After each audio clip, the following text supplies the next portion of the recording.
Victory in the first ever meeting.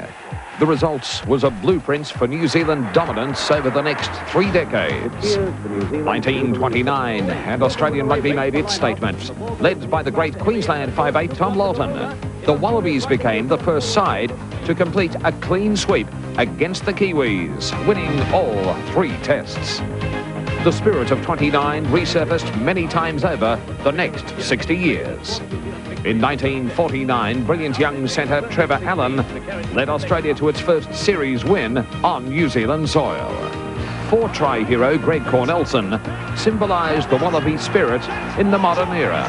And further stunning victories came in the early 80s. Under coach Alan Jones, Australia achieved its first full series win. The Wallabies have won 6 of their last 10 matches against their rivals. None more dramatic than last year's contest in Sydney.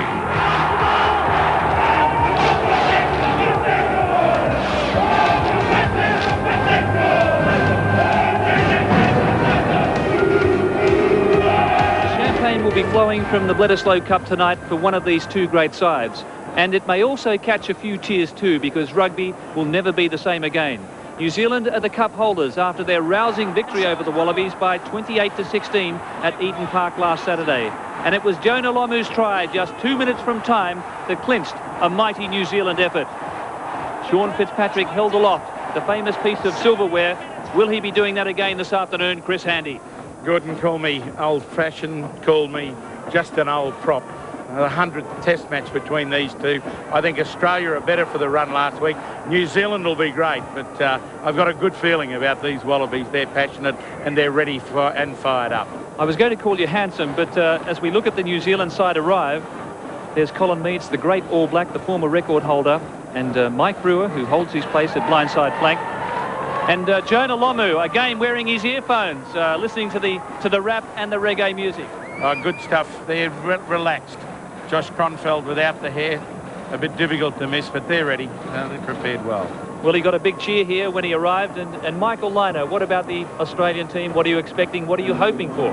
Well, I'm hoping, Gordon, that the Australian team can hang on a little bit longer than they did last week. They led for the majority of the game. I hope they're not satisfied with that. And there's a steely confidence in the dressing room, as we see here. Talking with a few of the players beforehand, they're quietly confident that they can go that one step further today. Yes, it's just the one change in the Australian lineup with Ewan McKenzie coming in for the suspended Dan Crowley. But are you expecting the Australian backs maybe to cut loose this afternoon on home turf? It's a perfect opportunity for them to do that. But as always is the case, it depends on the forwards. If they can win enough ball, I'm expecting to see a very open game this afternoon. OK, well, when the Australian team arrived, Andy Raymond was there to greet the Wallaby skipper. Off-field dramas and replacements really have taken most of the headlines during the week. Phil Kearns, what's the feeling like in the camp? Terrific. We haven't thought about any of that rubbish. It's just into the game for us. And I suppose it's a distraction for the press and for the administrators, but it's not for the team. Phil, what has to be done differently today to reverse that scoreline from last week? We've got to pick up the pace a little bit. We've got to make sure we don't miss tackles, and the pace of getting the ball to our backs has got to be improved a little bit. But and the scrum. So we've got a lot of areas for improvement. Last week was a start, but we've got to go on with it. Can we see a confident Wallaby 15? We'll be confident, but you know, a good feeling. And we're all smiling here because the Australian under-19 side has just defeated New Zealand by 20 points to 13 in an international. But we'll be back with more action from the stadium in a few moments.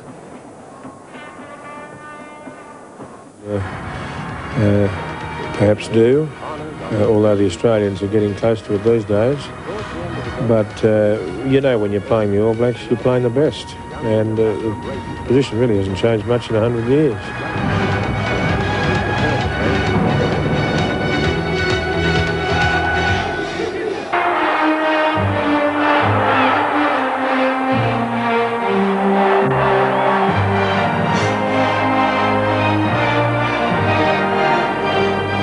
Yes, a splendid winter's day here at the Sydney Football Stadium. The first ever rugby international was played between Australia and the Lions, and it resulted in an emphatic victory for the Australian team. The toss of the coin took place just a few moments ago. Sean Fitzpatrick called correctly at Eden Park. He's done it again. So no joy there for Phil Kearns, and Fitzpatrick has said that he'll decide when he gets out there. So a bit of gamesmanship from him. But Michael Liner, just thoughts on this Australian team and a key man in the back line. Well, I think Steve Merrick played a very good role in the second half last week. I hope he can continue that. And it really comes down to him and Scott Bowen, really. OK, let's then see how the Australian 15 lines up. Fullback Matt Burke has overcome a hamstring strain. On the right wing, Damien Smith has the task again of marking Jonah Lomu.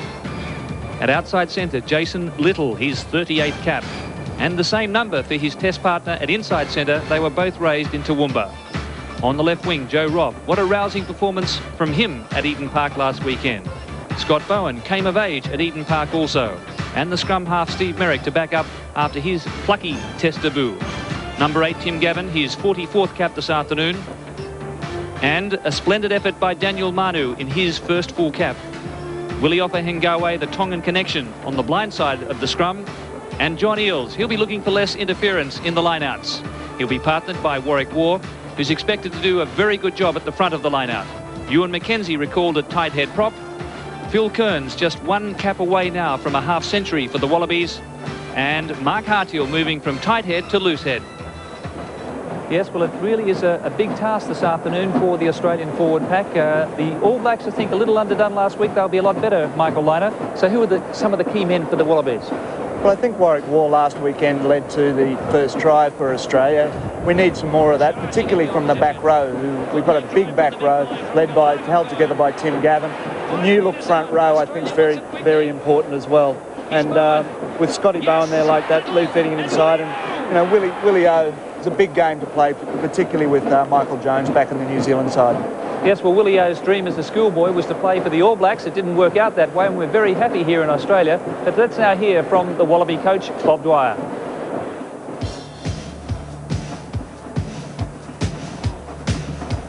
For the Wallabies this week, the key factor is the scrum, and particularly our own ball in the scrum.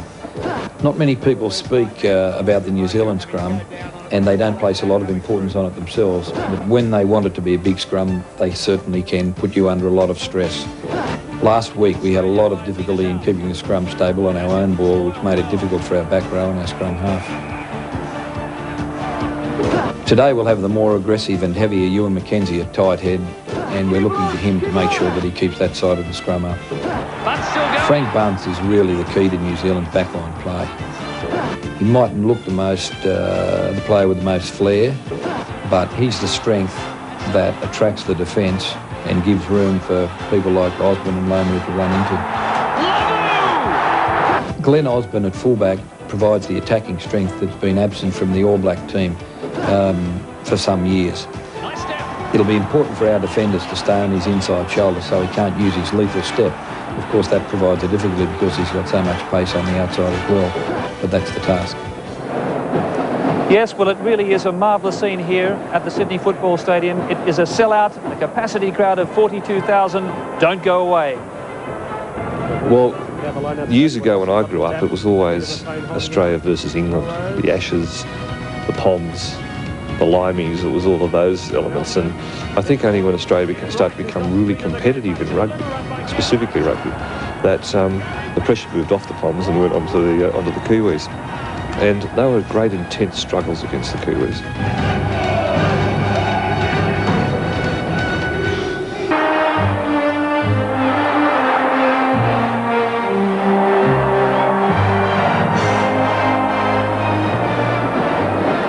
Less than 15 minutes now before the start of the centenary test between Australia and New Zealand. And in the first game, the New Zealand fullback was one Billy Wallace. His nickname was Carbine after the famous Melbourne Cup winner of 1890. He had a very big heart. And so does the man sitting alongside me, Chris Handy. 2 Bledisloe Cup wins for you in Sydney. Must be your favourite city. It is.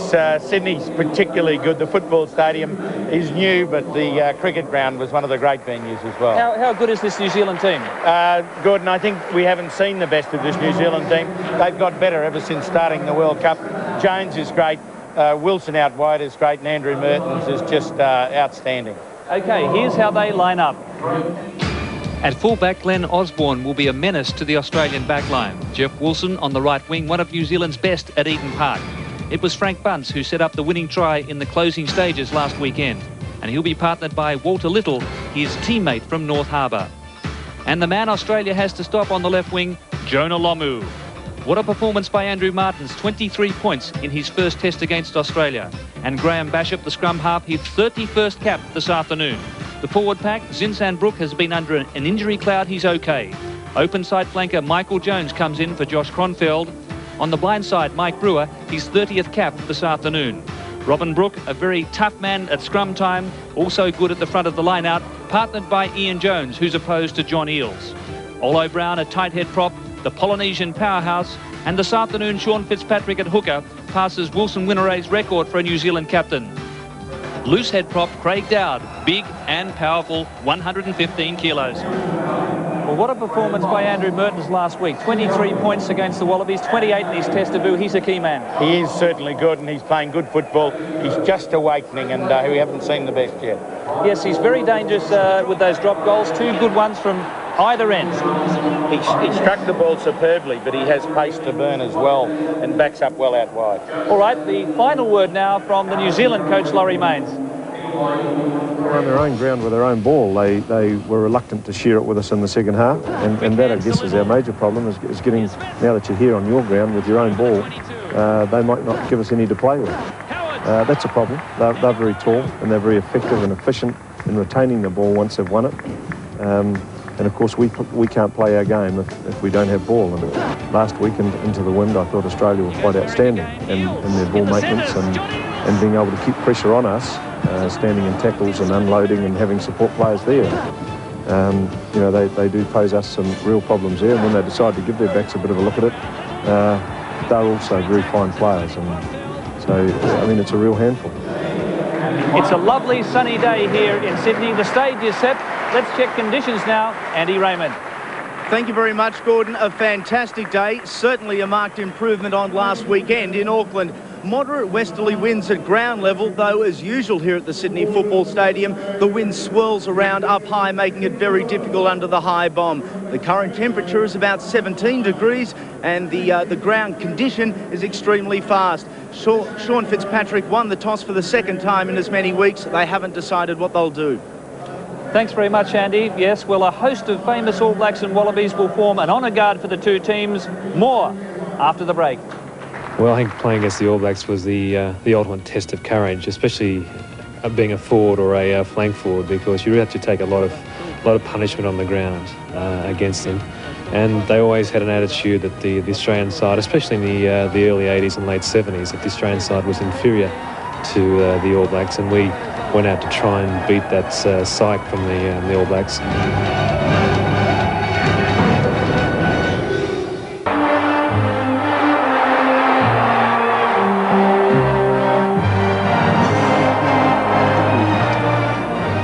Back here at the football stadium, Australia's first win over the All Blacks was in 1910 at the SCG. Larry Dwyer, the fullback, he caught the midnight mail train from Orange, then walked to the ground to play for Australia. Michael Liner, you're now forming the honour guard. Tell us about the atmosphere at ground level. It was definitely pretty electric. They've just started playing a bit of rock and roll music down here, but they don't need that, Gordon. It's a fantastic atmosphere down here, and we're all ready for a wonderful game of rugby, particularly the ex-All Blacks and the ex-Wallabies down here. And you're alongside, I saw there, your old inside centre from the Grand Slam, one Mark Ella. Yes. I'm sure he doesn't like the word old, but I'm beside him anyway. Mark Ella recently introduced into the International Rugby Hall of Fame, the first and only Australian to go into that Hall of Fame. So we're now awaiting the two sides, and I guess a lot of very familiar faces across the way from you too, Michael, forming this guard of honour. Yes, there is. There's some that I don't recognise, but there are some that they're sort of in much friendlier uniforms today, Gordon. Well, we're just looking at the Australian team in their dressing room. Sean Fitzpatrick is just awaiting the instruction to take the field. You recall last year, Chris Handy, that the All Blacks snuck out early, about 5 minutes early. Yeah, they might have a few tricks to play today as well. I don't think they'll be caught unawares as they were in Auckland last week. And the Wallabies stormed their line for the first 15 minutes of the match. So the Bledisloe Cup, this is surely the last amateur competition between the two nations for this famous trophy, donated in 1931 by the then Governor-General of New Zealand. Plenty of Kiwi support here this afternoon, but I suspect you'll hear a huge eruption as the Australian side, led by Phil Kearns, takes the field. There's Sean Fitzpatrick. Today he is 31st international as skipper. Craig Dowd, who for a long time was in the shadow of Steve McDowell, the former Olympic wrestler. And as you can see, the grass surface here at the stadium is fast and in excellent condition. Well, the only change to New Zealand's lineup comes in the forwards. Number 7, Michael Jones, relegates Josh Kronfeld to the bench. There are 10 survivors from last year's loss here to Australia. Can Lomu maintain his strike rate of 8 tries in his first 8 test matches? Fitzpatrick plays his 18th Bledisloe Cup match.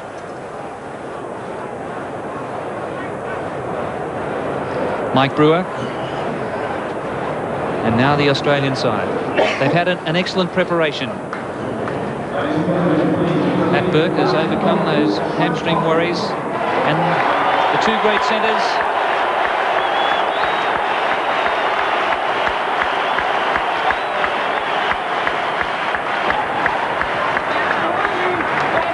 Yes, those two centres, numbers 12 and 13, they made their test debuts at 19 years and 70 days. Tim Horan, Little, 19 years and 71 days.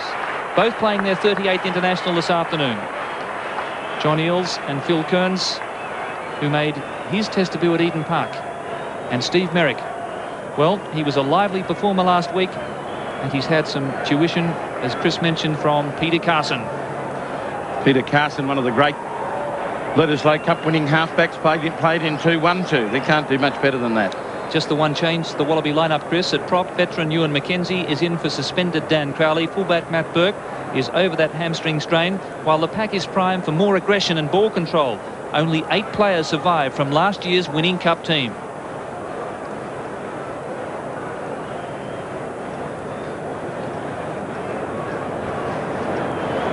So now the two sides lining up,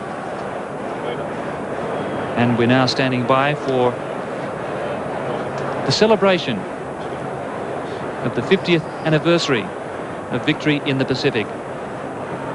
The last post will be played by Jared Pendlebury. He's a school prefect at the King's School, and he has won an Australian Defence Academy scholarship, and he wishes to become a fighter pilot. But the King's School with Newington College, the oldest rugby school in Australia. Nearly 100 old boys have represented New South Wales and Australia.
The spirit of the Anzacs.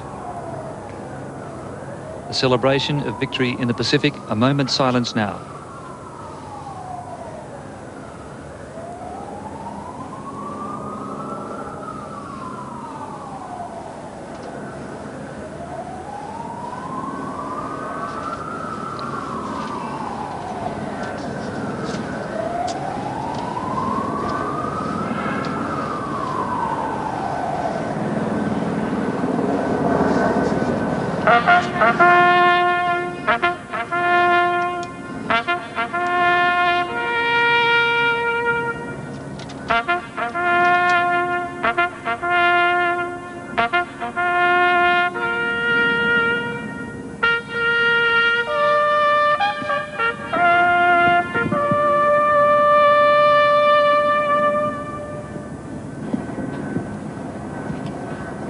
Jared Pendlebury from the King's School.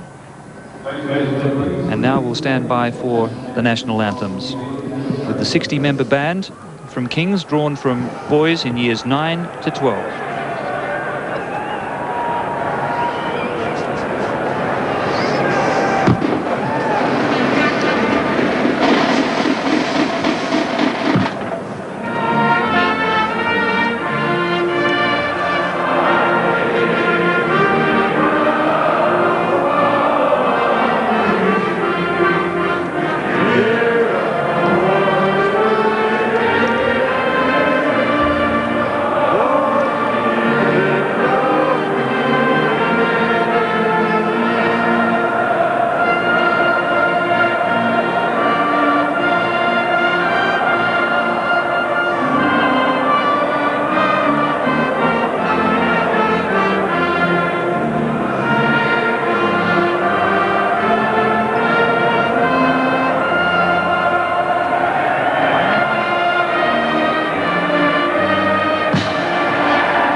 And 250 of the King's School's 550 boarders are here.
Phil Kearns will have an Achilles operation at the end of the season, so we're almost ready for the centenary test match here in the Sydney Football Stadium in 1995, just 92 years after the first ever international between the two sides. Well, we've been blessed with absolutely delightful conditions. The two sides have had excellent build-ups, just the one change in each 15. Michael Liner has rejoined us now from the Guard of Honour. He was right in the front stalls as the players came out.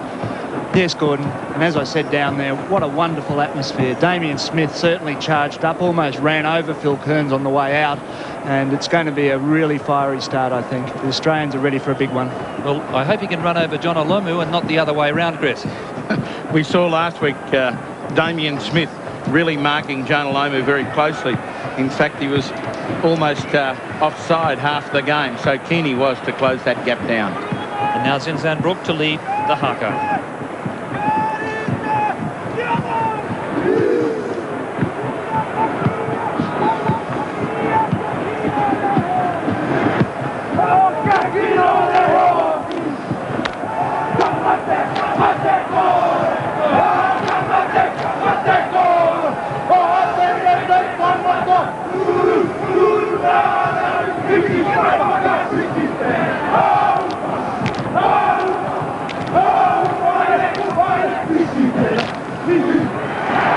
Remain faithful, protect me, be wary, behold the brave man who has caused the sun to shine again. That's the message from New Zealand. And Sean Fitzpatrick has elected to run from the left after winning the toss, which means Australia will kick off.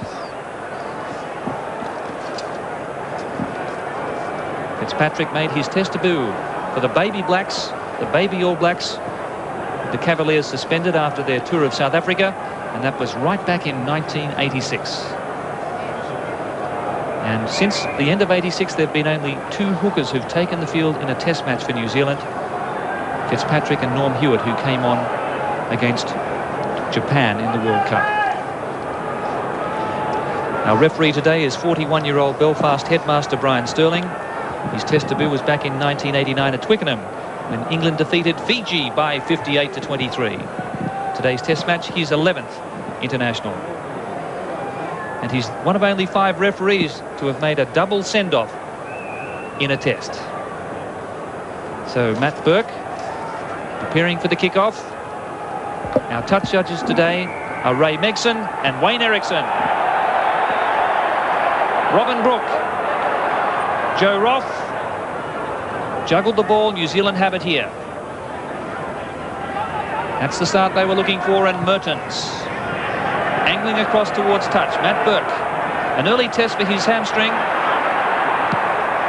He's stretching well. Mertens, Burke into the tackle.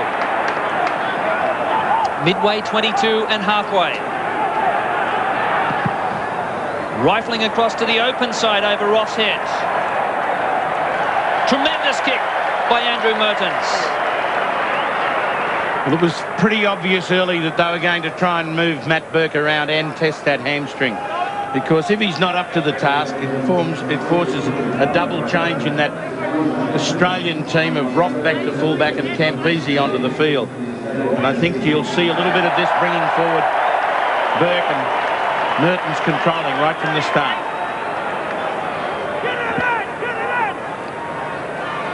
Ten-metre line, Australian territory. Brooke got it. Good space here for New Zealand. Lomu, an early touch. Smith comes at him. 10 metres out. They couldn't put him on the ground. Try! Frank Butts. 2 minutes from the end last week. 2 minutes from the start this week. Well, I was talking to Damien Smith just before the game, and he said how difficult this man Jonah Lomu is to tackle. Quite different to Vaiangatu and Gamala. He let him get outside him, and then he's gone high. He tried to go high last week around the collar, but this bloke is strong, and Bunce came up in support. Jones was there as they put him on the field instead of Kronfeld to do. It was a great try, and exactly how they'd like to open. And who said you cannot score tries from set pieces? They've done it from the first line out. Walter Little, ball came straight to Walter Little. He just passed the ball straight to Lomu, gave him the necessary 5 metres that he needed. Had a step off the right foot that got around Smith. Smith came again with some of his teammates, but my God, how do you stop this guy? At the end, he was still standing. Joe Roth tried to tackle him as well. He was still standing. Well, you don't stop him by how Damien Smith tried, by grabbing his collar and trying to. That should be a high tackle because it's obviously high, but also ineffective. So Mertens pushing that one out to the right, but a dramatic start for New Zealand. Jonah Lomu.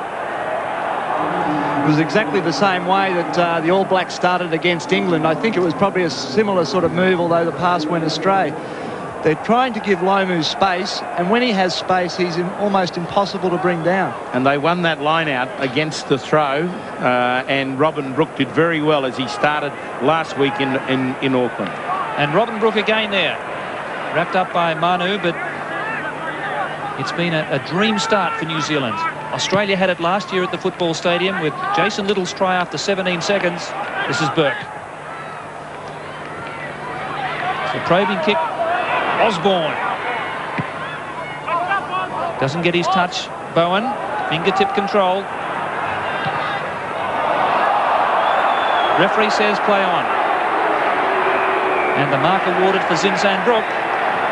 Well, I think Scotty Bowen was convinced that the tackle wasn't just a touch late. Well, I don't agree either with the referee. He kicked well. Scotty Bowen usually does delay his kick right until the last minute, but he'd completed it. That player had the ability to avoid him. It was late and dangerous for mine. So the touch, midway 22 and halfway. Zinsan Brooke, who we've seen his wonderful all-round skills in the Cathay Pacific Hong Kong Bank Sevens over many years. 12 from halfway. New Zealand, after that early try, coming just after 90 seconds. Knock on, says the referee. We'll have a scrum 15 metres in. A lot of wrestling in the early lineouts. And now a good test here, Chris, for the Australian scrum. It is. I like the look of the Australian scrum with Harthill and and also Mackenzie. Great advantage there in the pack weights. Eels. Brook down on the loose ball. Australia didn't control it. Wasted opportunity.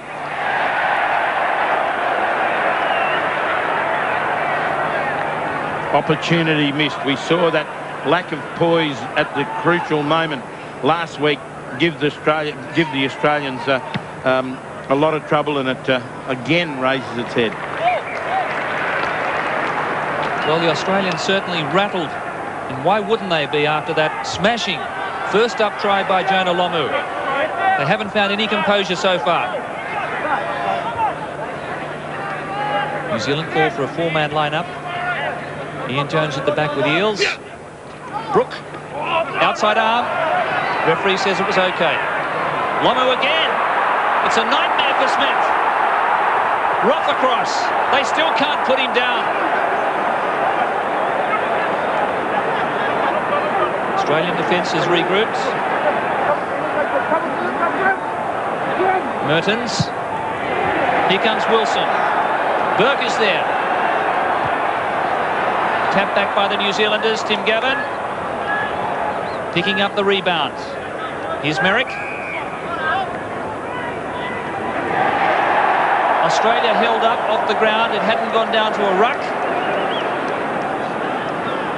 And New Zealand with the scrum feed. Same move as the try was scored before by Lomu. They had extra men in the back line with the loose forwards there, but Little just cutting them all out straight to Lomu. Loose pass, Wilson. Roth got him. Now bunts again. That's Michael Jones, 10 metres out. Hands in the ruck, Australia. Killing the ball. Last week, New Zealand lacked the man in support of Jeff Wilson on the wing. He was closely marked by Joe Roth, but Cronfell had been dropped from the team because they needed a man out there when he got stood up, and that time Bunce, the closest man, really got in, and then Jones was right beside him. So New Zealand leading Australia by 5 points to 0. And a chance for more points here as Andrew Merton lines up 13 metres in from the broadcast touch. 23 points last weekend. So it was a nervous start by Andrew Mertens with his attempt at the conversion from the other side of the field. There's very little wind down on the field, but up high, Mertens will have this coming from right to left. From his right to left, the wind comes over the top of the stand. He's hooked it badly. There was that, I don't know if he struck it too well, it didn't look like it, but that was the way the wind was taking the ball anyway, so it accentuated that. So Australia can breathe a little more freely. But New Zealand just dominating the football at the moment. Wilson. Supported by Mertens, just 22 years of age. And we saw that sort of punt kick from him in the high veld in South Africa during the World Cup. And that's what it's all about, territory. He knows if he can kick it out of play deep. It's one of those rules that needs overhauling because it's cheap yards. New Zealand having all the territory and all the possession, they're going to be hard to hold out for much longer unless Australia start getting some possession. So Bowen with the restart. War comes through. Eels got it. Here's Merrick. But things just not falling Australia's way. Kick out on the full. We come back for a line out 30 metres out.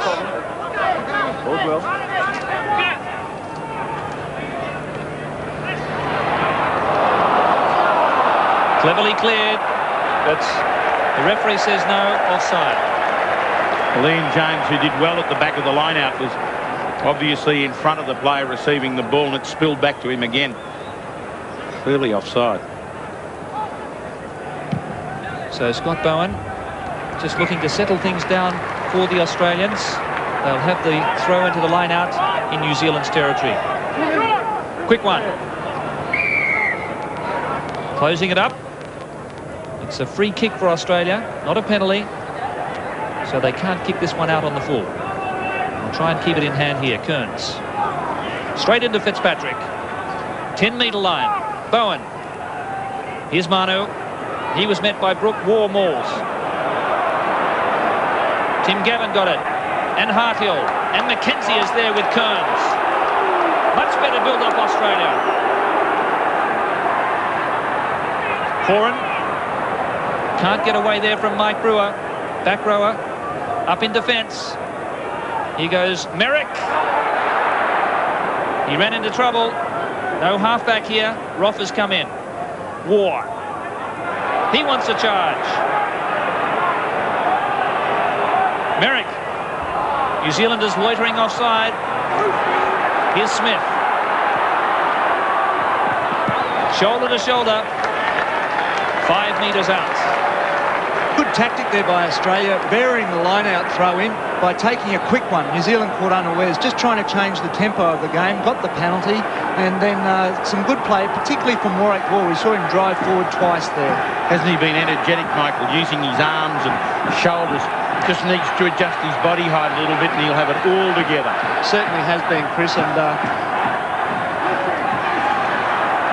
that was Robin Brooke again. Beautifully timed jump from him. It's now 10 metres out from New Zealand's goal line. They're going the open side here. This is Joe Roth. Here's a chance.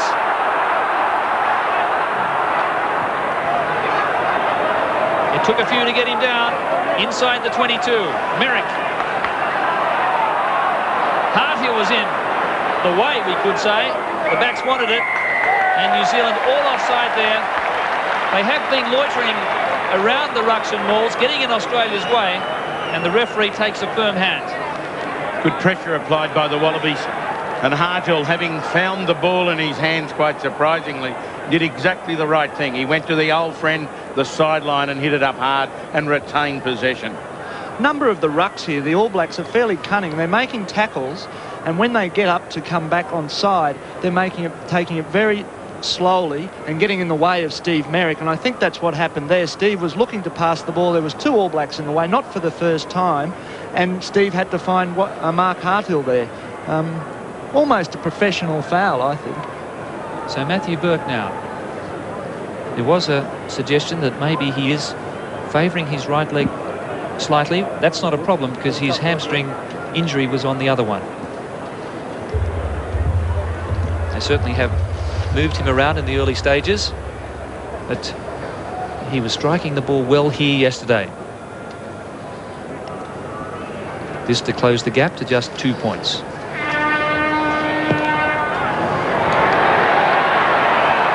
No joy for the Wallabies.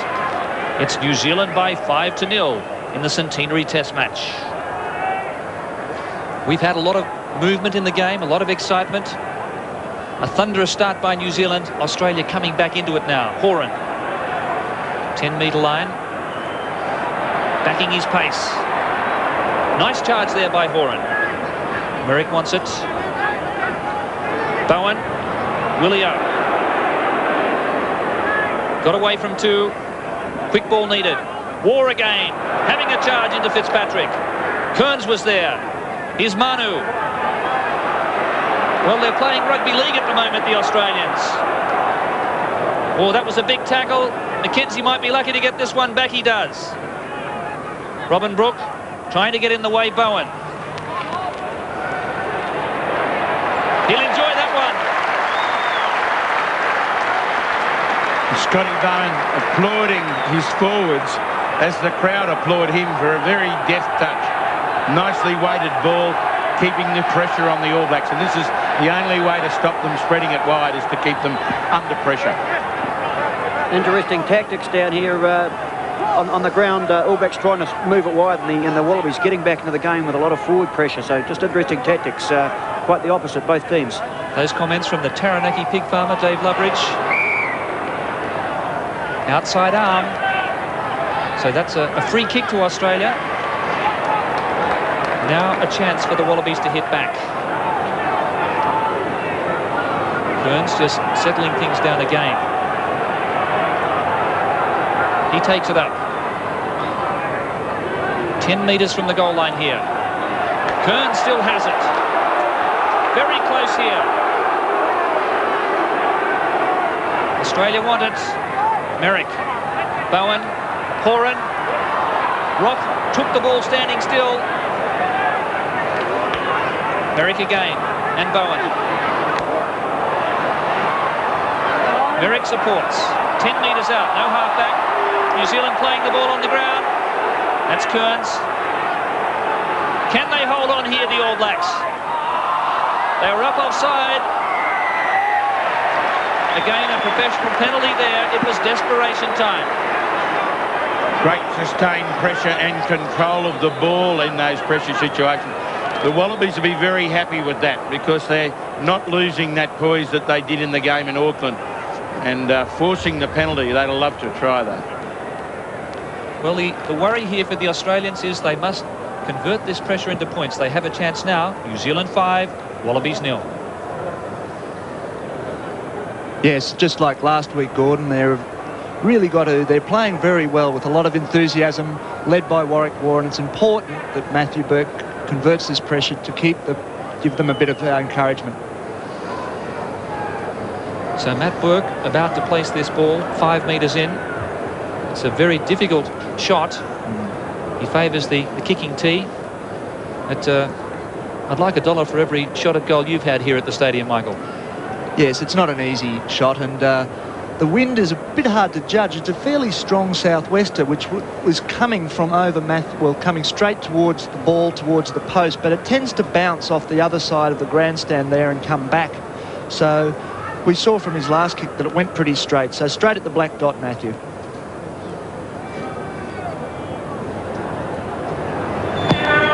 Coming back beautifully. I think he was listening. He still had to execute it, Gordon. A wonderful kick by Matthew Burke. That'll give his confidence a lot of good. And also provide the carrot in front of the forwards to keep them going with that enthusiasm. And they only need a little carrot because they're going pretty well up front. Nice to see Kearns and McKenzie and Hartill leading from the front as they should do. 42,000 fans here at the Sydney Football Stadium. Merrick gets the mark. A nasty one in the sun that time. Here's Bowen looking for support. Merrick again to offer Hengaway. Manu. Australian forwards there as one. Knock back. That was Bowen. Again, the problem with the sun. The pass landing in front of him, but he kept his cool. Work by those loose forwards, just taking that step forward. Daniel Manu just going so well. Possession just sneaking back in Australia's favour. They've got to keep it going. There's Jones, wrapped up by Willie O. Butts knocks on. Towed through by Horan. Referee plays advantage. This is Osborne. No advantage, he says. Some would argue with that. Willie Hengaway down just outside the 22. After the tackle on Michael Jones, which was a good one.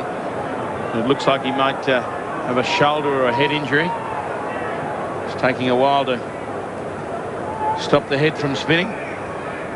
Australia a man down then as the scrum forms 30 metres out from their goal line.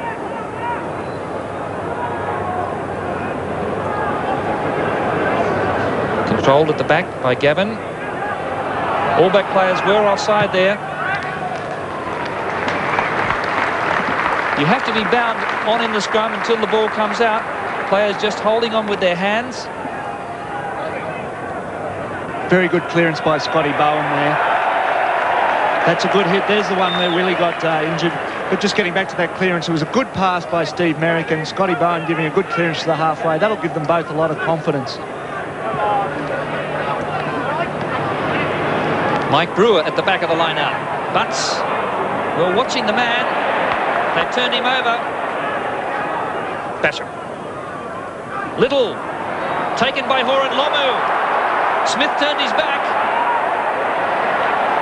Brook. Try. Mertens. And it was that man Lomu who again caused the havoc. You called it, Gordon. Lomu being able to stand in the tackle and unload. The support, where they were looking for the support, and they got it in spades. There's black jerseys all over the place. He came inside, he fended. Smith eventually pulled him down, but not soon enough. And Brooke, who's having a whale of a game, picked up Mertens, and this boy can go. The great pass from Walter Little to Jonah Lomu once again.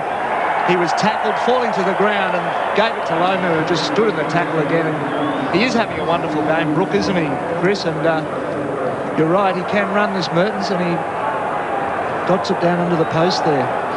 Gee, I thought Australia had the advantage there with Frank Bunce juggling the ball in midfield there. Australia swooping on him, but the ball came out very quickly, and Walter Little did very well. And Mertens converted his own try. So New Zealand now in a very encouraging position for them. 12-3, 9-point advantage, 2 tries. This is Fitzpatrick. They'll play with a lot of confidence now. It's uphill for the Wallabies. Mertens. What a wonderful talent he is. And what do you say about that kick? Taking play to the 22. Well, I think after the try, feels like he can probably do just about anything on this oval. His first time he's been here. Wonderful kick, that one. The report on Willie Offahengawa is he did cop a head knock. He also has a bad shoulder. They've got David Wilson warming up on the sideline. They don't expect Willie to give in quite that easily. Eels to Merrick and Burke. That was his left foot. Just short of halfway, Wilson. Roth wants it. Joe Roth has been providing extra cover on Jonah Lomu. In the set pieces, Australia has had 2 wingers covering him. So it really is panic stations when Jonah Lomu gets the ball. Be interested to see if the New Zealanders pull the same move that they've done twice already. That is Walter Little to Jonah Lomu. I don't see any reason why not. It's worked twice so far. Here's Bowen. It's got to be stopped in the forwards. So therefore there has to be more contesting the ball.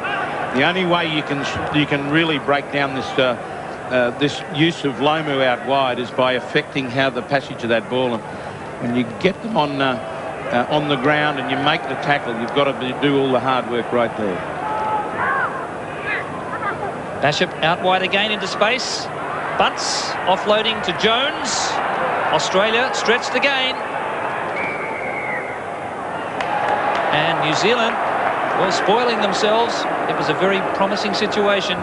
Not staying on their feet, going over the ball. Comment's very true there, Chris. You summed it up in one. They've got to dry up the ball flow to Lomu if they're going to stop him. And that starts in the forwards. They can get fractured ball through to the halves and put them under pressure. It won't get out to Lomu. So Australia, and there's Dan Crowley, the suspended prop forward who played at Eden Park last weekend. Australia up into the attacking zone. They've been inside the 22, but only 3 points resulting for them. Eels again. This is Little. Caught by his namesake. Bowen. 22-metre line. Here's Merrick. Smith.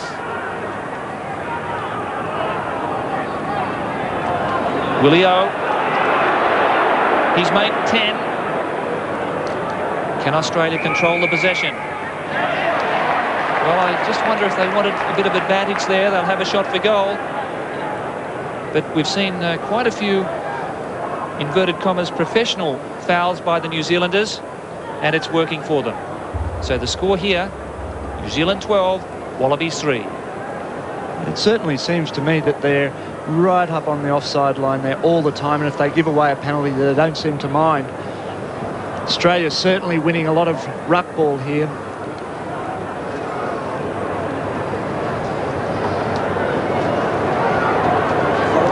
Twice as much ruck ball as New Zealand are winning, 17-8 in fact, and it's really starting to tell, and they're controlling the ball well, because the support player is making it to the ball carrier. And Warwick War has been outstanding a couple of times there. And Scotty Bowen got caught. He got there really quickly, just as New Zealand looked like they were going to pilfer the ball. Also, I think, Chris, that the All Blacks seem to be lining out in defence more. They're seeming to place a lot more importance on the defence rather than trying to win the ruck ball. Well, that's a very bad miss for Australia. They desperately needed that one. Margin remains at 9 points. Paul McLean, the chairman of the Australian selectors, in the foreground in the Australian huddle.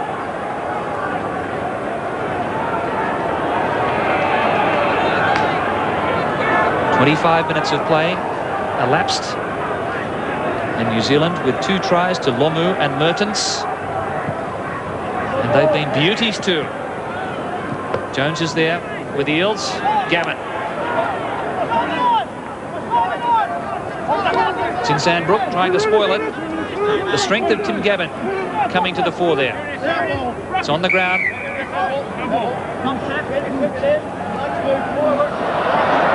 Now, because New Zealand was ruled moving forward there, it went down to a ruck.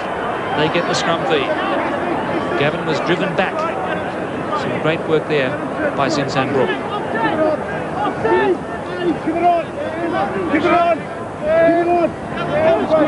Mertens. And again, a beautiful torpedo punt kick. This is Burke. From inside his 22, off the side of his boot. Brook. Straight into Burke. Take that, he says. Now, Zinzan Brook didn't release. He had no support. Forwards very slow to get there. Penalty Australia. I wonder if the drop goal went through his mind, Gordon. A little bit far out, I think. It was an interesting decision by Zinzan Brook there. He had 3 Australians in front of him and decided to take them on.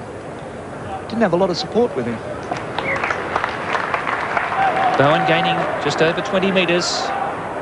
30 out.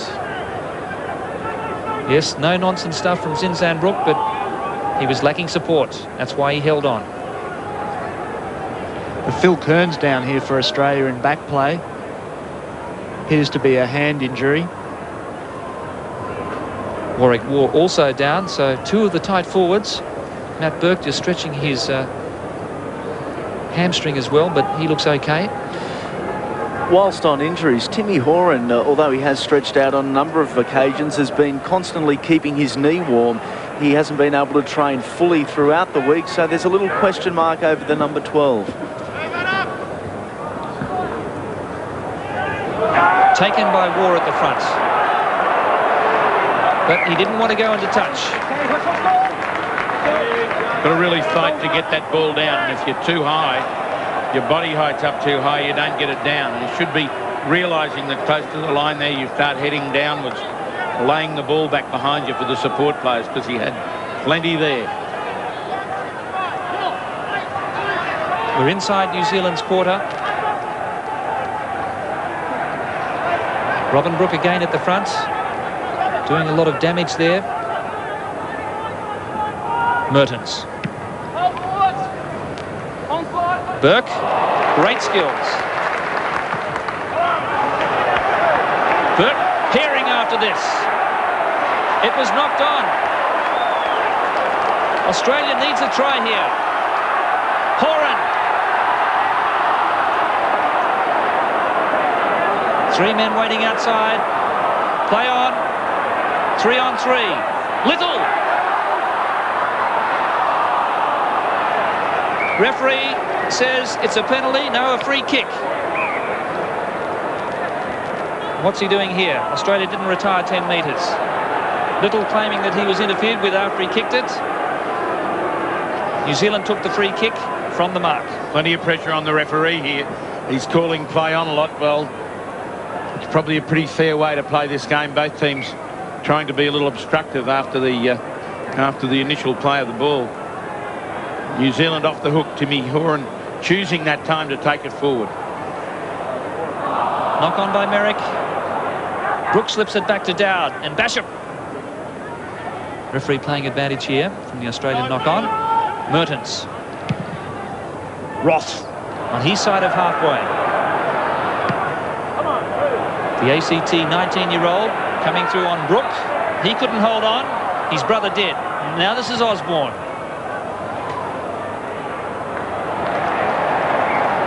Taking play over the halfway line. New Zealand have it by 9. You just get the feeling that New Zealand are scrambling better than the Wallabies. When they come under pressure, a couple of the boys are just stepping forward. Robin Brooke, Zinzan Brooke, just stepping into the gap. Tim Gavin did well there at the front. And has Australia managed to get this one back? New Zealand not staying on their feet, says referee Brian Sterling, the headmaster from Belfast. New Zealand's defence is outstanding at the moment. I just was counting at a ruck before. There was 7 New Zealanders in the line to Australia's 5. Australia, we saw Jason Little doing a little chip kick there. Maybe that's the option. It's just Jason didn't have a lot of support there going through, and the New Zealand cover was pretty good. But they seem to be very flat with the wingers up as well. Maybe some sort of dummy switch to bring the defence up, and a little chip over might turn the New Zealanders around. Inside the last 10 minutes before the break. It's been New Zealand's half. Manu at the back. Brooke. Here's Lomu. Little goes low. And got him. This is Walter Little and Horan. Knock on, though, says the referee. There was a knock on, and the referee, who we thought had missed it, picked it up, was playing advantage. None came. Australian front row got a hit. Must take it to the New Zealanders. Set up that scrum better. Bishop coming through and going through the 90 degrees. Nice aggressive contact needed.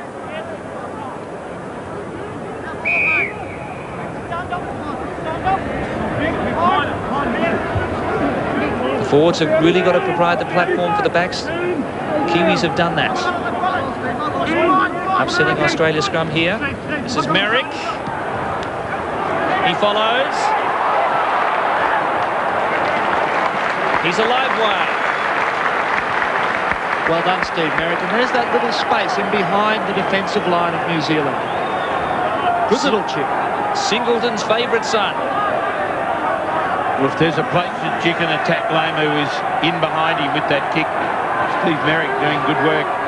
Now they need better work to keep this ball and pressure on. War into Brooke. Bowen. Smith. Smith. Yes! Sensational try by Damien Smith. The Wallabies are back in it. That was determination plus. Damien Smith, you little Ronnie Coote, hit the line and bust through enormous defence from the All Blacks. Just like Lionel Lomick received a beautiful pass inside from Scott Bowen, and there was nothing going to stop him. Frank Bunce argues that this is a double movement, but unfortunately he doesn't realise that the law says that you must play the ball immediately, and if in doing so you can place the ball over the line, you're allowed to do it. He hit the fullback Osborne and steamrolled him. You can see it as clear as day. As for Brian Sterling, Damien Smith try. Lovely little pass by Scott Bowen inside. The defence looking for Willie O. But Damien Smith, he's beaten 6 New Zealanders and taken one over with him. What a wonderful effort. I think you're being a bit unkind to him there, Michael. I counted almost 8. I don't care how many, Gordon. He got the ball over the line there. He's paying the price now. Maybe just a little bit winded when he fell on the ball there.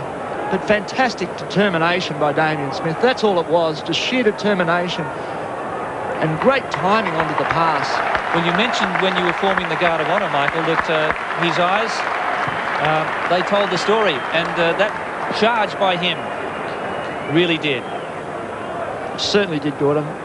That's how he ran out onto the field. Let's hope we see a little bit more of that. So just Burke, what Australia needed at that stage too. This to pull New Zealand's lead back to just 2. Which he does. So, after New Zealand really taking hold of the game in the middle stages of the half. Australia has come back off the ropes.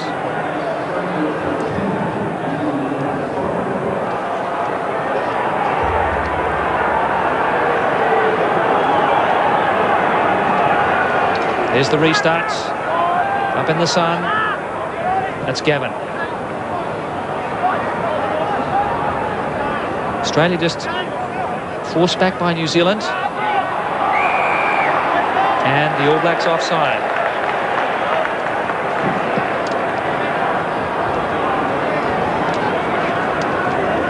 Robin Brooke appears to be coming round on the tackle and lying on the ground and trying to use his hands to come back. 8-2 the penalties in favour of Australia, and look at that loose play statistic. So there's enough possession there, and that tells it. 12 points down, now 2 points down, and more ball, more control, more points. Well, it's been played at frenetic pace. Fastest game we've seen in Australia this year. That was Brooke, and jumping off shoulders. Brooke was up in the air, but he had his hand on an Australian shoulder. There was also some obstruction on John Eales. Josh Gronfeld just warming up on the sideline here. Maybe Zinzan Brooke may be injured. Rifled into touch. 40 metres out from the New Zealand goal line. So the last 15 minutes in this match will be critical. Such has been the pace of the first 40. Gavin again. That's Manu, number 7. Now Australia have done well. Warwick War is there. New Zealand players are offside. Again loitering. That was Ian Jones. You have to be behind the last feet if you're not involved in the maul or ruck. Oh, so the penalties start accumulating against the All Blacks, and it wouldn't be a statistic that they're happy with. Sean Fitzpatrick asking the question, but you don't have to worry about it, Sean. The referee's there. Now, it was being obstructed on the ground by a Kiwi leg, and Jones was clearly in front of the feet of his last man, not able to play the ball, but did so. So the score, Australia trailing by 2. Tim Gavin, a great line-out win there. One of the unsung heroes of Australia's performance last week. Certainly being the cornerstone of the pack here again today so far.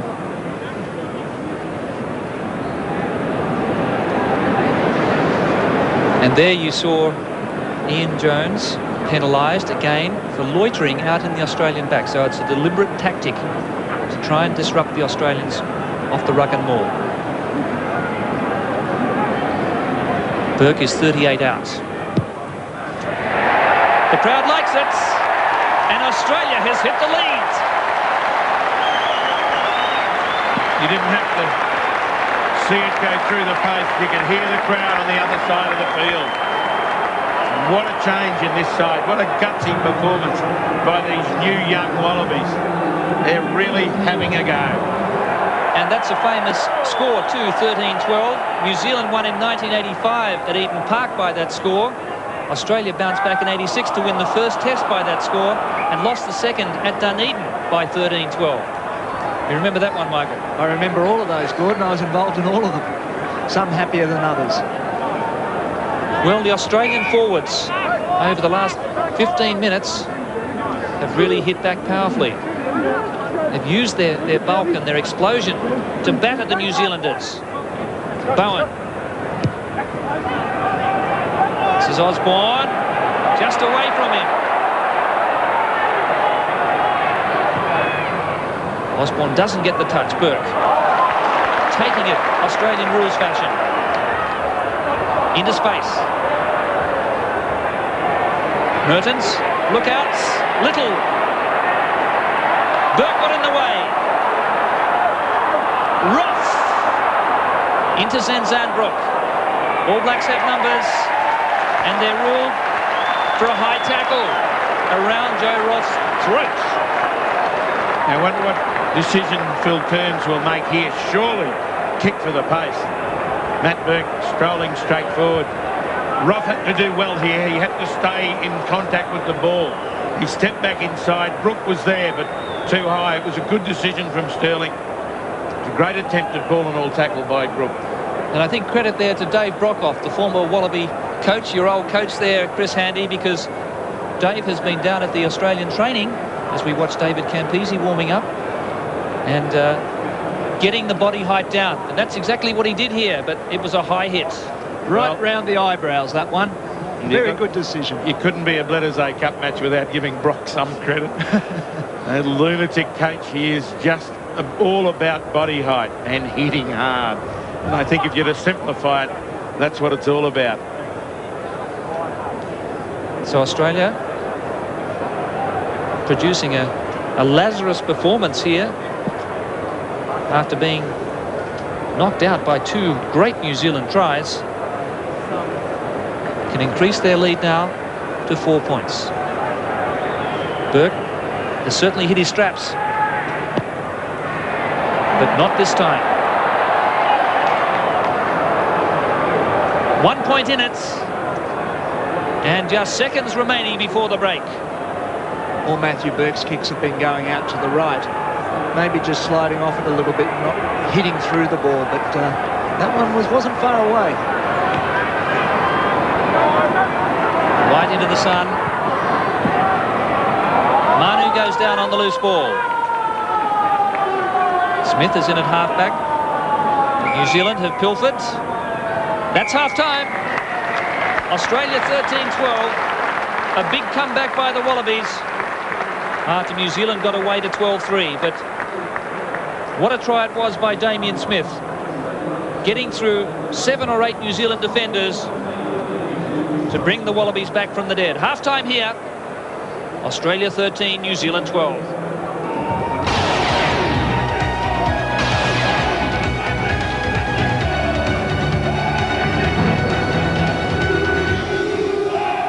Minutes of football here at the Sydney Stadium. What an exciting opening 40 minutes of football here at the stadium. Australia leading by 13 points to 12. And there, the statistics on the first half, Chris Handy. Well, look at that. The gold of Australia have really struck back. They started slowly and were 12 points down. They didn't have the possession, they didn't have the territory, but slowly but surely they turned that around. And they won all the ball in broken play.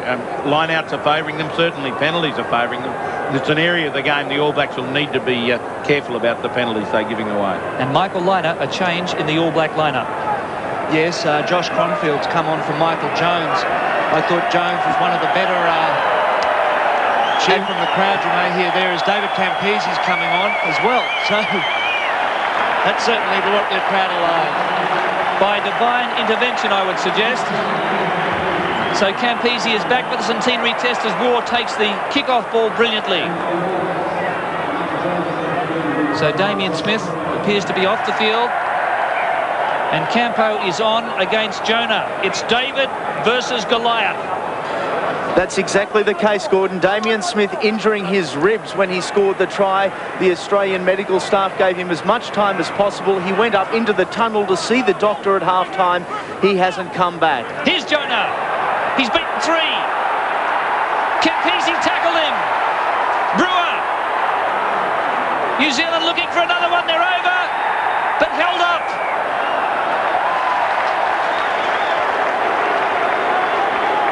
Sensational start to the second half. Power play from New Zealand. Campese stood up and was counted. Brought Loma to the ground, right down low around the ankles. But can they be stopped? They're pumped. Mertens goes the short side. There's a move on here. This is Bunce. Burke's the tackler. Bunce! Yes! He's second. He got away from Matthew Burke. And New Zealand back in the lead. Well, if he isn't one of the best outside centres I've ever seen, then I'm a monkey's uncle. Frank Bunce, any time it's put to him, he comes up with the goods. He's strong in defence, he's strong on his feet. He's taken on the defence here. He's got a half a break outside Burke and just made him look like a dill. Burke's come again. Jason Little's coming in and nobody can get a hand of him. He looks like he's strolling. Well, the former garbologist, Frank Bunce, his favourite movie star is Arnold Schwarzenegger, and he gave a real impersonation here. He set up New Zealand's try last week. As Merton kicks the goal and makes no mistake there. He set up New Zealand's only try last week, and he's created this one. Well, he scored 2 tries here today, but he created this one all on his own. We see Lomu breaking through everybody here at the Sydney Football Stadium, bar Campese. I think Matthew Burke was the one underneath the tackle here. Yes, there he is. Just holding a good tackle there, but just missed the one a little bit later. So here we go from the kick-off. New Zealand hitting back strongly. Kearns hoping to fire up the Wallabies. Wild pass there. This is Bowen and Burke put under pressure, but he's cool. Osborne doesn't get touched. This is Merrick and Little. Merrick now. He loves to run. Well, not his greatest kick. Mertens looking to punish. Tim Horan. Very nasty bounce for him. He played a bit of fullback last week, and he shows the benefit of that experience taking play over the halfway line. Well, a couple of poor executions by Steve Merrick have put Australia under a lot of pressure. Firstly, the pass was a shocker. Then the kick to nowhere. Quick line out from New Zealand, taking a leaf out of Australia's book. Here he goes again, Little this time. He's beaten 8 tacklers. Here's Brook. Australia in disarray. 22-metre line, Lomu. Coming close to the referee. That was clever play. Gavin's there. New Zealand looking for their 4th try. Butts. Wilson. Rough in front. Osborne knocked on. Referee says it's okay.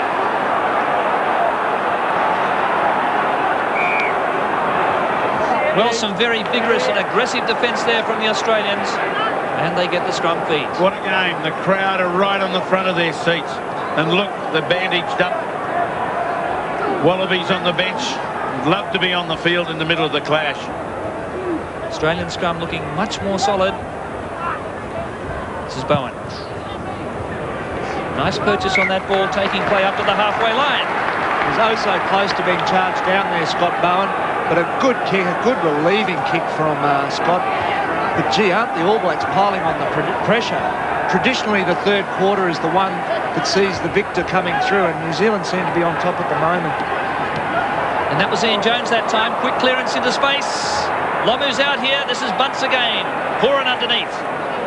No one there for New Zealand. They were slow. There's a big overlap here. Wilson. Wilson. And Roth. 5-metre scrum. The ball carried over. Well, what pressure. Bunce had scored his first try in the 1.5 minutes into the first half. And in the second half, 1.5 minutes into it, Bunce scored again. Now we see the pressure being cranked up by the Blacks. The scrum's low. They want this one badly. Has a test match ever been played at this pace? Quite incredible. Wilson doing wonderfully. Kept the ball in front of him down the line, and Little forcing it. There's Basham. The goal line away to the left. 3 metres out. Crotfeld. He ran into a brick wall there in the shape of Warwick War. It was concrete. He's having a huge one. What a fantastic tackle by Warwick War. Talk about Ili Tambua being the human skewer. Josh Cornfield's having trouble getting up there. Deary me. If Australia wins this game, they'll go back to that tackle. That was Topo Rodriguez on Hickory. Josh Cornfield had about 5 metres of running there, and Warwick War just sat him on his bottom. That was George Gregan on Jeff Wilson last year. And haven't some of the great performances been noted by big tackles? Willie Offahengawe on Uli Schmidt at Newlands. Australia's scrum struggling to hold on here, but they've been wheeled away by New Zealand, who wouldn't hold the weights, and it's a free kick, and they can kick this one into touch on the full. So Australia really wanting to absorb all the pressure from New Zealand here. They can't concede any more points. They trailed by 6. And they were hoping for a bit more territory there. Still inside the 22.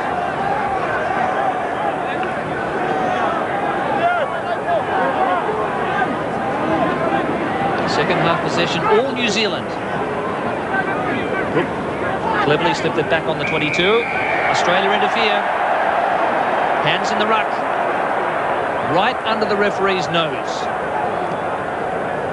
That possession stat, really interesting, because New Zealand started the first half the same way, had all the territory, all the possession, and Australia clawed back. Very interesting that the second half started exactly the same way. And I feel that Australia are hanging on by the skin of their teeth, but maybe this penalty was the best thing for them. So New Zealand with a chance to go out to a 22-13 lead. They have it by 6.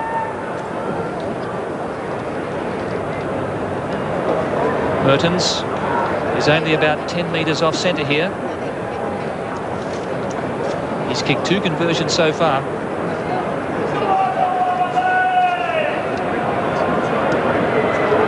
So Andrew Mertens. Joe Roth missed one here at Eden Park last week, but not for the young man, Andrew Mertens from Canterbury, the Ranfurly Shield holders. He's averaging 19 points in his test matches, and this is only his 8th.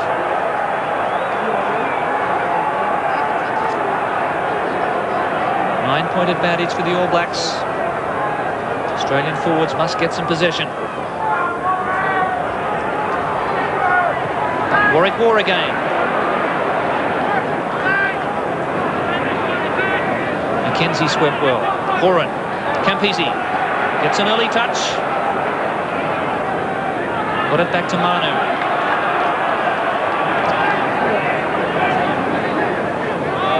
Again, players offside. Referee plays advantage. I think that'll be a penalty. It's a professional foul from Sean Fitzpatrick, getting in the way of the Australian scrum half and the fly half. A very good decision by the referee there. I mean, they've been doing it every time there's a ruck, they do it. There's the reserve referee or touch judge, Flip van der Westhuizen.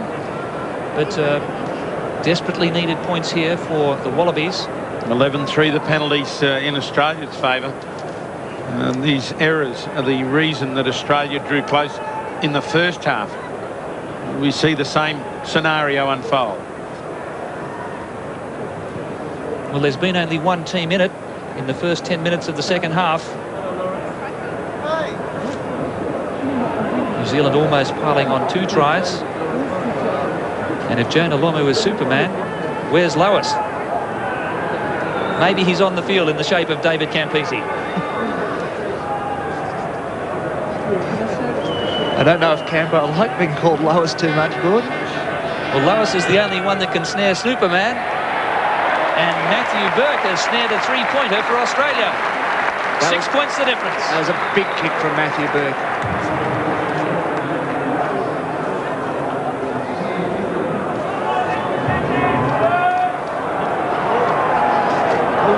Vital penalty for Matthew Burke.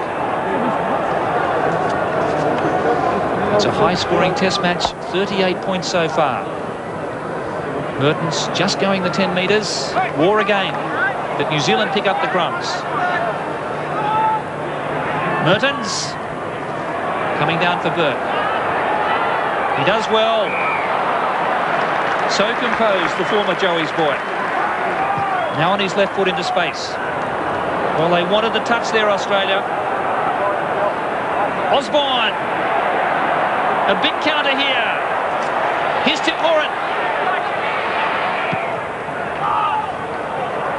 Still no touch, Brook. But the mark is paid inside the 22. Not since Gallagher paid for the All Blacks have they had a man that can run from broken play like Osborne. Dangerous when you misdirect the kick and give him the opportunity in counter-attack. He's a great link man. Warwick War has played the game of his life here this afternoon. Eels back there with Jones. Brook came away and got the rebound. There's a punch up on the ground. It's Ian Jones and I believe John Eales. Jones and Eales still at it. This is Lomu. Burke. Burke has stolen the ball from Lomu. Held up Australia's feet.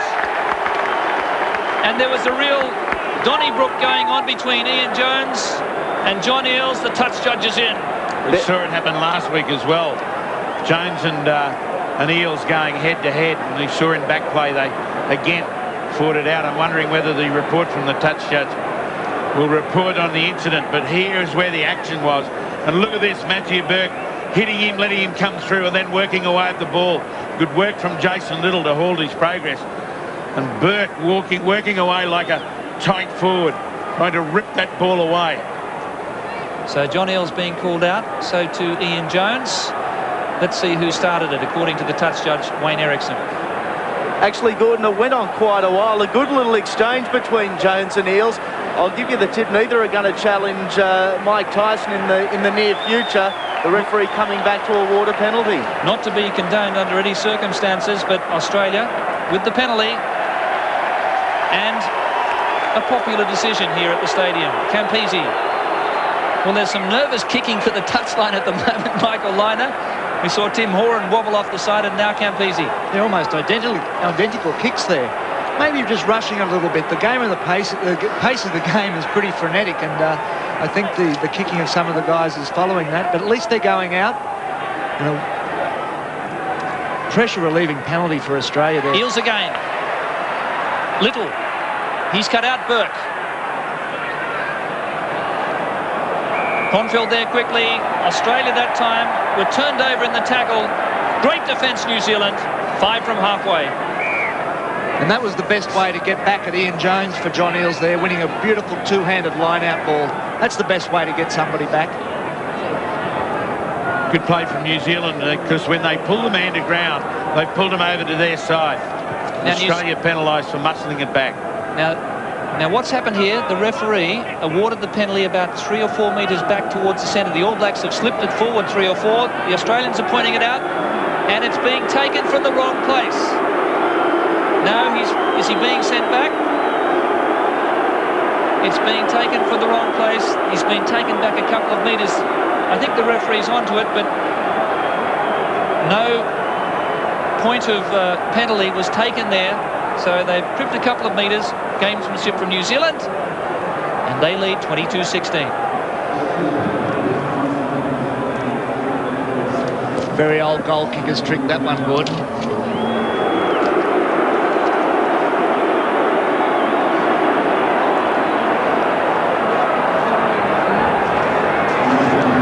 Well, this young man is a freak goal kicker. Those extra couple of metres may prove critical here. The crowd has certainly vented its feelings. 56 metres out. He's got the distance, but not the accuracy. Campese. So Australia still trailing by 6. It's like a hospital room on the sideline. Mike Brewer coming back onto the field after being blood-binned. Matthew Burke, the Australian fullback, with a nasty gash just on the top of his forehead. Pat Howard has gone on as his replacement. And John Eales is off the field too. And there's Joe Roth getting the ball for Australia.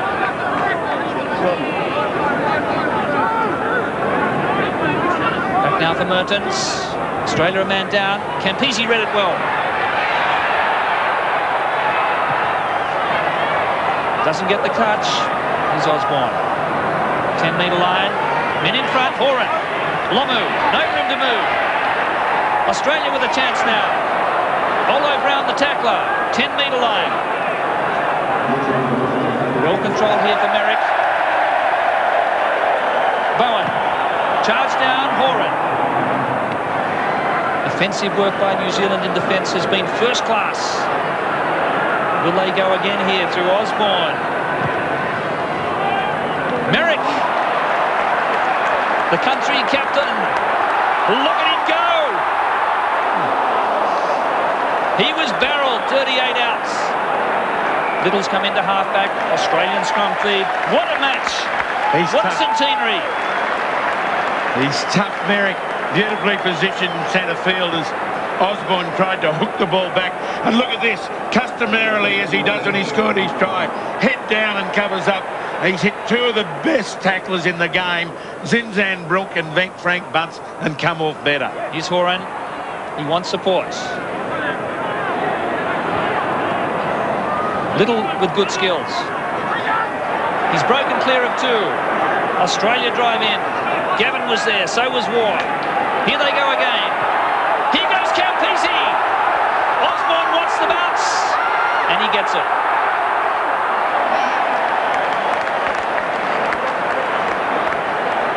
The crowd to their feet has won there. It's a nice long raking kick. Timmy Horan looking a little weary at the moment. He's done a lot of running. Was that a knock on? I think it was. Referee says no. Here comes Manu on Brook. Into space again. Basham. That kick off the side of his boot. This is Burke. Looking like a wounded Anzac. And Roth.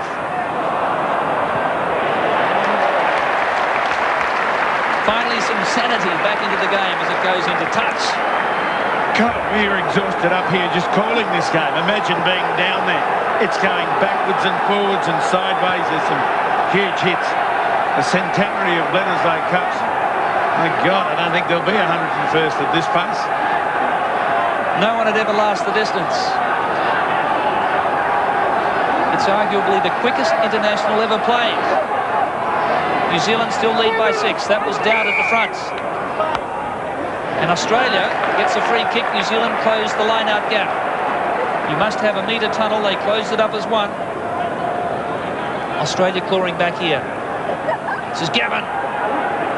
Into Fitzpatrick. Harthill did well. Bowen. Well, he hesitated. Australia have lost it. Australian players look to be offside there. All in front of the last feet. Sean Fitzpatrick saying, slow it down. Stop. Let's just take the line.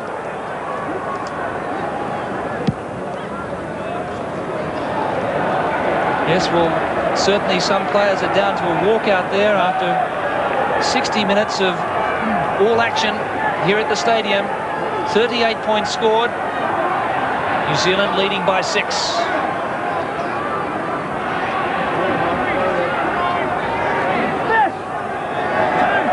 Just inside Australia's half.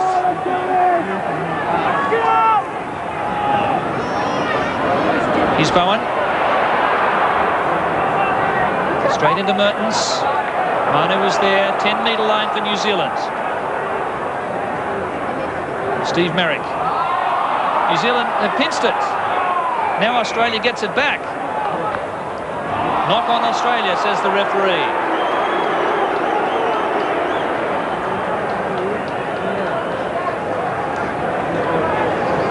Well, that player's got to be bound. He called it a knock on in playing advantage for New Zealand. Osborne is away from Gavin. Tries on here for Brewer and Wilson. What a tackle by Roth.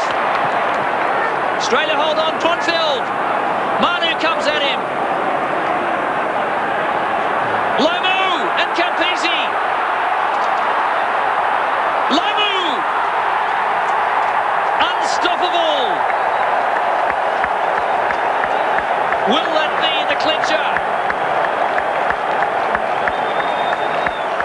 Well, that tells you just how hard this man is to tackle. Campisi came at him and he was able to stretch out of that. He went low.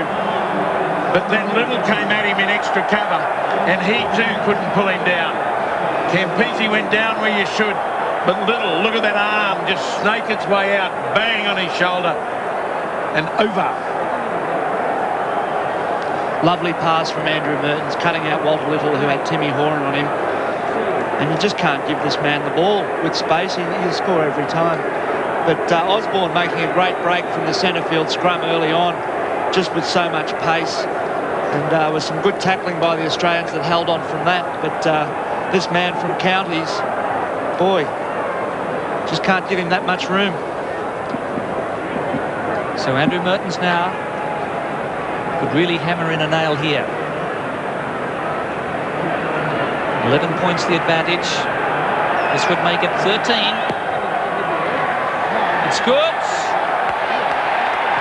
Delightful kick from Mertens. So Australia needs 2 converted tries to actually hit the lead. And all smiles in the New Zealand camp. But there's still a long way to go. 17 and a half minutes. There is a long way to go, Gordon, especially as the game's been played at a cracker pace. And who knows what's going to happen in the last 10 minutes. We saw a lot of points scored in the last 8 minutes last week. I don't think the Australians are a spent force yet. Well, they really have to control the ball when they get it. They had it again there, and they've been penalised for being offside, so they really are making it difficult for themselves. Yes, they don't need those sort of silly penalties down when they're on in New Zealand territory, particularly with this man Mertens, who puts kicks down like that. Well, New Zealand has scored 4 tries to 1. They really have taken their opportunities, and Lomu has been devastating. Gavin at the back. Here's Manu. Big charge from Daniel Manu. Eels in at halfback. Kearns wading into the All Black pack. Australia needs to hit back with a 5-pointer. Little. And he didn't release. Australia lacking support there. The support came, but they took out the men that were around the ball, but there wasn't anyone in there for Jason Little. He knew he was on his own. But you've got to release it, put it well back behind you. Can't lie with it underneath you. Pull down by Bunce. You can see him clearly holding onto the ball there and not getting away from it. Got to make some attempt. There's quite a lot of All Blacks there. They certainly got there in numbers, but that's exactly what Australia need. Daniel Manu, Phil Kearns hitting it up at pace, making inroads into the All Blacks, and then just swinging it wide there to Jason. There was just, the defence was just too strong. Yes, full credit to New Zealand's defence. It's been very well organised here this afternoon. The Australian midfield has had no room to move. New Zealand have created their space out wide. They've moved it quickly to clear territory. And New Zealand dominating the possession in the second half, down at the front. Clever work there, just towing the ball onto Kronfeld. Kearns the tackler.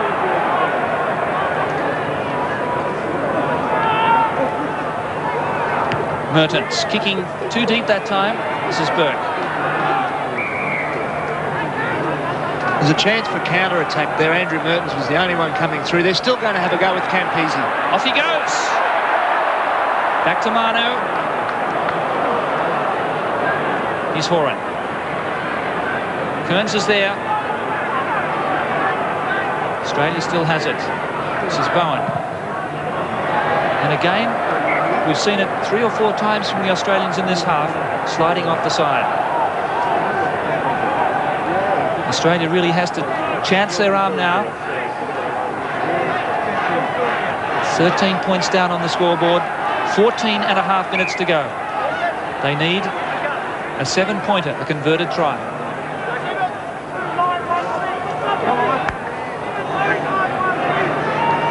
Frank Bunce has scored 2 for New Zealand. 1 to Mertens and 1 to Jonah Lomu. It's Little in midfield. They clean out well. Towed through by Kearns and knocked on by Osborne. Well, Australia needs mistakes like that. And they need their hands on the ball. More pressure required from these loose forwards to force those errors. Here's Merrick. Campese. He's beaten 2. He's beaten 3. Will he off a head go away tackle without the ball? The referee missed it. That was unfortunate. Here's Burke.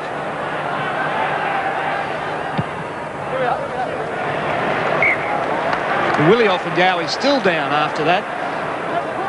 Definitely tackled without the ball. We see Matthew Burke having a bit of a problem with his hamstring again.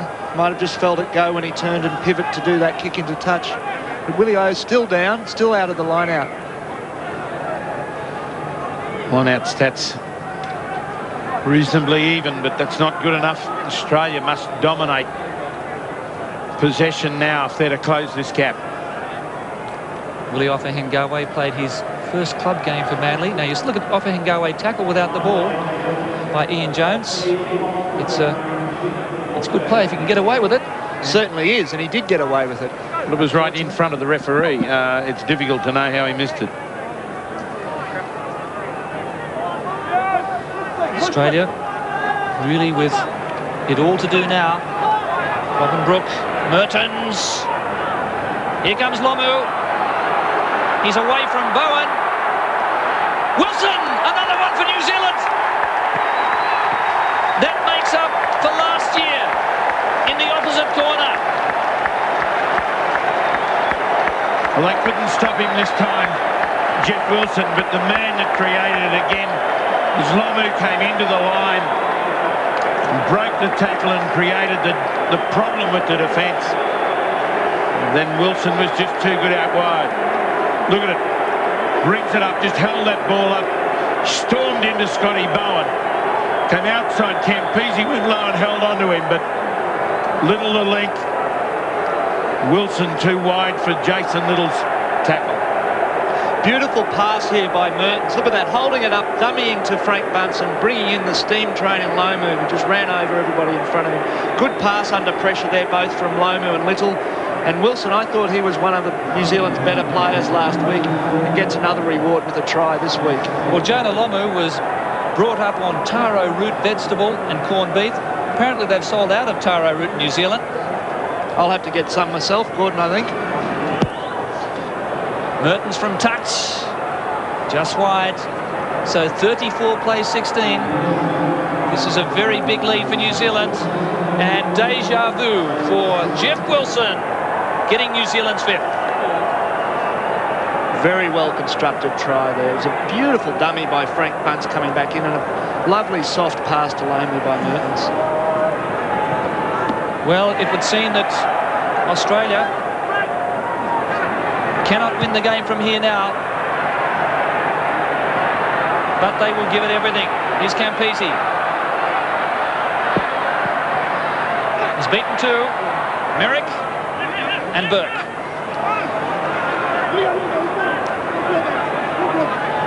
We have 11 minutes to go. Little. Australia not able to let the ball do the work. Overlap. Roth. Joe Roth. He's beaten 4 players. New Zealand have really put it into space and created havoc. Manu, that was the wrong side. Daniel Manu shows his great strength and determination. What a charge. Knock back. Horan. Little knocks on. Well, they're certainly having a go, the Australians. Bob Dwyer there, obviously a little bit upset with that pass to Jason.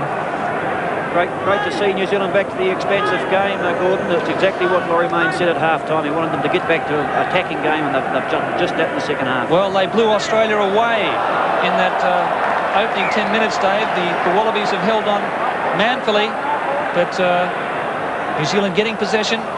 Here's Campese. And Kearns and Harthill. War! New Zealand spoil.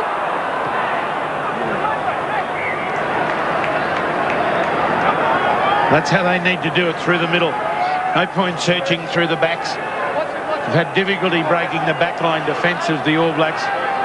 But in the middle, you've always seemed to think when War had the ball in hand or Manu was a chance. Here's Little and Wilson, and Osborne's with him. Bunce. That was Little. Now it's Bunce.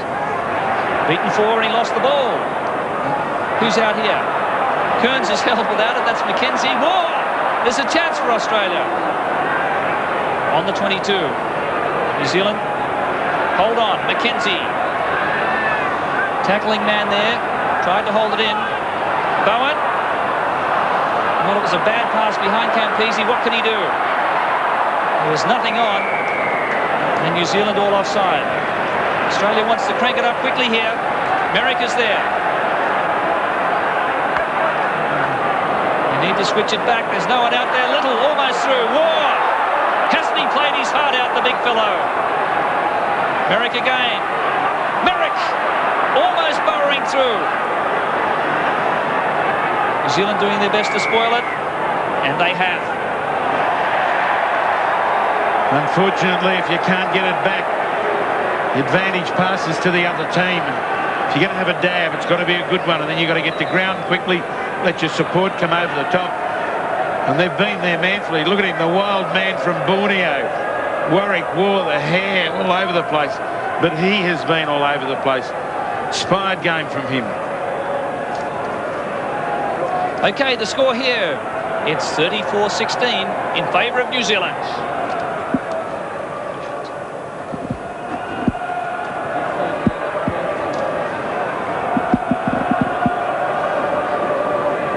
So Steve Merrick just taking a wrong option there. And any semblance of a victory chance for Australia lost. It's a matter now of by how many for New Zealand. They have it by 16, and they probably even run it from here. Bishop putting the ball into touch inside the 22. Well, it just seems that it's a little lack of cohesion needed in the... Well, it's the problem in that Wallaby team when they seem to get on attack. They can't string one together with the next. Need good direction in the backs. Here's Merrick. Good general needed. No advantage there for Australia. It's a free kick. Merrick goes himself. Here's Manu. Kearns. It's 8 metres from the goal line. Fitzpatrick in there spoiling. It's a penalty. They'll go again quickly here. Tap kick. Bowen. Manu. You can see number 5 there, Brooke, trying to stop it, coming out. Bowen. Tackled by Olo Brown. Again, New Zealand offside. They're over, but held up.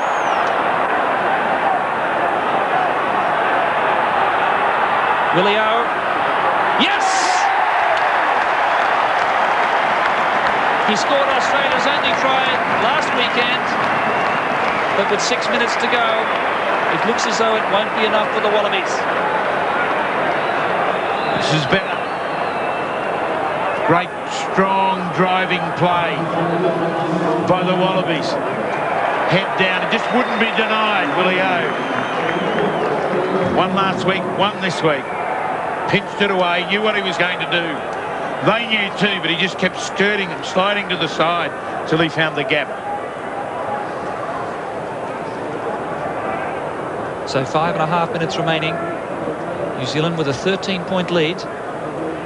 So still Australia needing 2 converted tries. You'd say it's an impossible task. I certainly would think so, Gordon, but Australia is still trying and playing really well. It's just unfortunate that New Zealand have got out to such a big lead. So Matthew Burke converting. Australia with 2 tries, 2 conversions and 3 penalty goals. Burke's tally 13 points. And Richard Lowe. And will he get a run in the centenary test? It looks as though he might. He's coming on the field, Richard Lowe. Not the best reception. And Craig Dowd is off. So Richard Lowe, New Zealand's most capped prop forward, is on the field. His 45th test. Taken there by Harthill. Australia wanting another try. Little. And Horan now. Back to Little. Merton's read it well.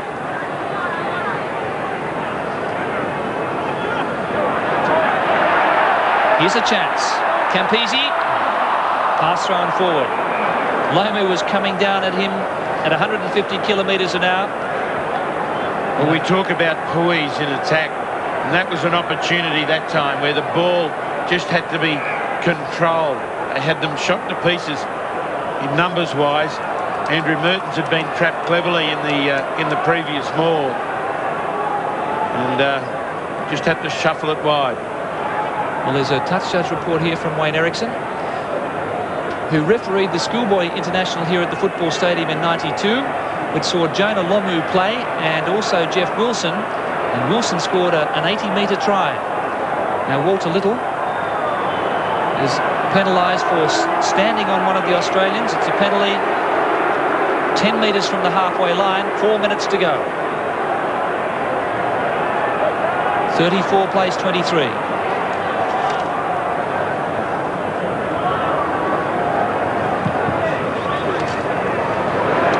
And it's a big touch finder just outside the 22. Another opportunity here for Australia. Short line out. Willie O out in the back line with Daniel Manu.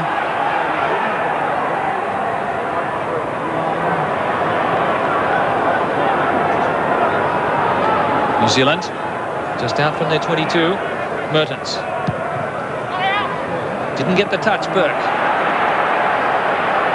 Having a go. Quick hands needed. Little and Horan. It was deliberately knocked down by Bunce. The referee missed it. No, he didn't. And if it's deliberately knocked down, it should be a penalty, but the referee says no.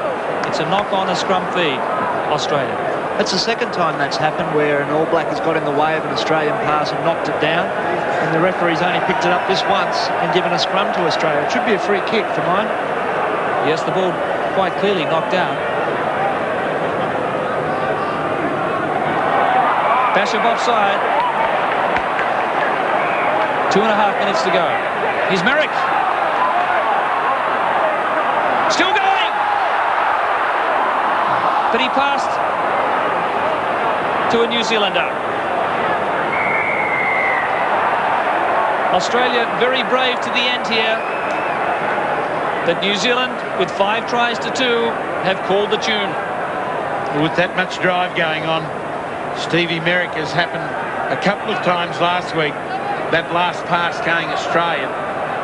Maybe go to ground, he had the support coming directly from behind him. And they've been able to control that ball a little longer, but the opportunity to pick up a loose player and score is probably too great. So Dowd, it seems, is hanging in. Lowe might get a chance to be booed twice coming onto the ground.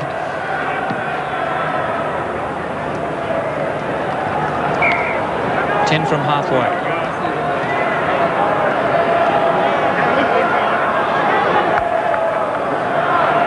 Less than 2 minutes remaining. It's been an enthralling test match. And the All Blacks are fitting winner here this afternoon. They've dominated the clashes between the two countries. This will be their 68th win in 100 internationals. And they've done it in the best possible style in this centenary clash.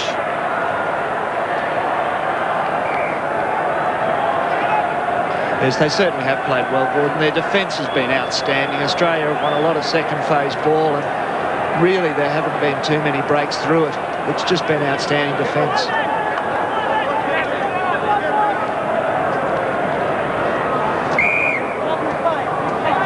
Not going in the 5 metres, free kick for Australia. One of the few referees that's picked up that ploy when they throw to the front of the line out. Is War having a go again, charging into Brewer. It's made 30 metres. Merrick. Julio. Manu. There's been a lot of barging from the Australians. Merrick. And the referee says it was knocked down. Well, a little knock on at the base there by Steve Merrick, I think you'll find, Gordon. Well, that was certainly a disappointment for the crowd. Play by the forwards, running straight and hard. Just coming out the same tunnel. Here's the countdown. 6 seconds to go. Will we get it in?